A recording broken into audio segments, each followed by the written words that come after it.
Striktong patnubay at gabay ng magulang ang kailangan. Maaaring may masisirang tema, lengguwahe, karahasan, sexual, horror o droga na hindi angkop sa mga bata.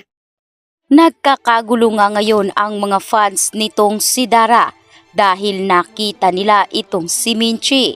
Inaakala kasi ng mga fans nitong si Dara ay isang kontrabida si Minchi noon sa buhay nga nitong si Dara. Sa pagkakataong ito ay halos malarot lahat ang mga buhok nitong si Minchi. Wala siyang nagawa. Sa dami na rin kasi ng mga fans na naroroon ay mahihirapan nga siyang makalabas.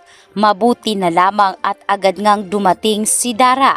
Dito nga niya ipinagtanggol si Minchi. Sinabi ni Minchi sa kanyang mga security na palabasin umano ang mga naturang fans. Hindi umano nakakabuti para sa kanilang imahe ang mga ganitong bagay.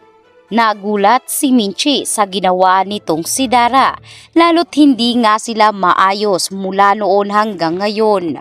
Tinanong ni Dara kung nasaktan ba si Minchi, subalit hindi na ito nagsalita. Nagulat si Minchi na kaya palang gawin ito ni Dara sa kanya sa kabila ng nangyaring mga issue nila noong kabataan nila.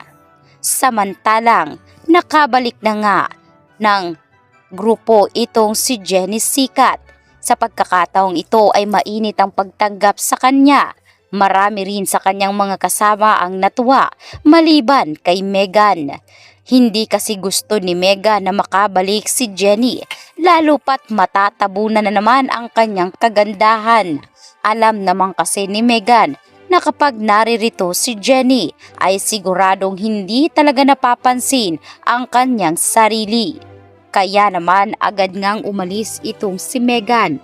Nagpakalayo-layo muna sa grupo. Kaya sa pagkakataong ito ay nagsaya na lamang ang BGYO kasama nga ng Yumi. Subalit tila hindi nga maganda ang temperatura ng naturang gabi dahil habang tinuturuan nga ng isa sa mga member ng BGYO itong si Jenny ay para bang galit na galit at tira nag-aalburutong bulkan itong si Nate. Hindi niya kasi matanggap na tila nagiging malapit ang isa sa mga member ng BGYO dito kay Jenny Sikat. Hindi maganda ang dating para kay Nate dahil para bang naiitsapwera ngayon ang binata. Kaya habang tinuturuan ng BGYO ng paggigitara, itong si Jenny ay biglang nasira ang naturang gitara dahilan para makahanap ng butas si Nate nagmagalit-galitan. Galit-galitan effect itong si Nate, sabay sabi na sinira umano nito ang gamit ni Jenny. Hindi umano madali ito para ayusin. Subalit imbis na magkalmahan sila ay tila uminit ang ulo ni Nate at muntik na ngang magkasuntukan. Kaya agad ngang umawat si Jenny. Hinila niya itong si Nate papalayo at kinausap ng mahinahon. Hindi umano maganda ang ipinakita nitong si Nate, lalo't sinusubukan ngang makipag-collaboration ng BGYO sa kanila. Kaya hindi umano maganda kung magiging masama ang imahe nitong si Nate sa BGYO group. Ganun pa man paliwanag nitong si Nate na sinira umano ang gitara niya at importante ang gitarang iyon dahil meron nga raw itong emotional value. Ganun pa man ay humingi na lang ng dispensa si Nate kay Jenny dahil tila napahiya rin itong si Nate sa mga gabing iyon.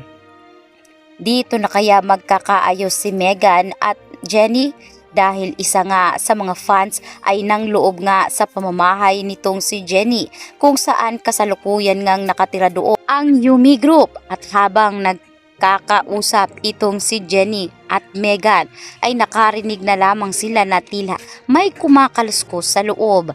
Agad nga silang pumasok at dito bumungad sa kanila ang mga gamit na tila nawasak, kaya agad nga nilang pinasok ang naturang kwarto at doon nila nalaman na meron palang nagnanakaw sa kanilang mga kagamitan. Subalit imbis na sumigaw ay dito nga sila tinakot ng mga binatang ito at sinabing masasaktan umano sila kung susubukan nilang sumigaw. At dahil alam umano ng mga iba na naroroon si Jenny at itong si Megan, humihingi nga ng tulong ang dalawang dalaga na tulungan sila dahil hinostage umano sila. Kaya itong si Nate ay alalang-alala, kabilang na ang BGYO at ang Yumi Group. Tumawag na ng pulis at dito pinatakas itong si Megan ng isa sa mga lalaking ng loob. Subalit anya ni Megan na hindi siya aalis, hindi siya tatakas hanggat hindi umano niya nadadala si Jenny. Si Jenny na para bang mahihimatay na sa mga oras na iyon sa kaba at takot. Kaya agad ngang rumesponde ang mga kapulisan at dito nga binigyan ng ultimatum ang mga binatang nasa loob. Hanggat hindi umano sila lalabas ay sisiguraduhin nila na makukulong at makukulong ang binatang ito. Nagmamakaawa nga itong si Dara at Minchi na wag umanong sasaktan ng kanilang mga anak. Kaya naman nagdarasal ngayon itong si Megan at itong si Jenny na makakalabas sila sa naturang lugar. At kapag nangyari iyon ay makikipag-ayos na si Megan kay Jenny Sikat.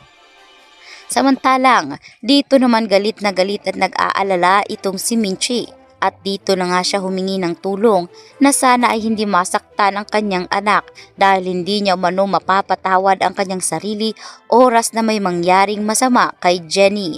Sinisisi nga ni Minchi ang kanyang sarili dahil umano sa iskandalong nangyari ay narito tuloy ang mga nagaganap sa kanila at dito na rin napilitang manakit nitong mga iba pang fans ng mga kaibigan nitong si Jenny.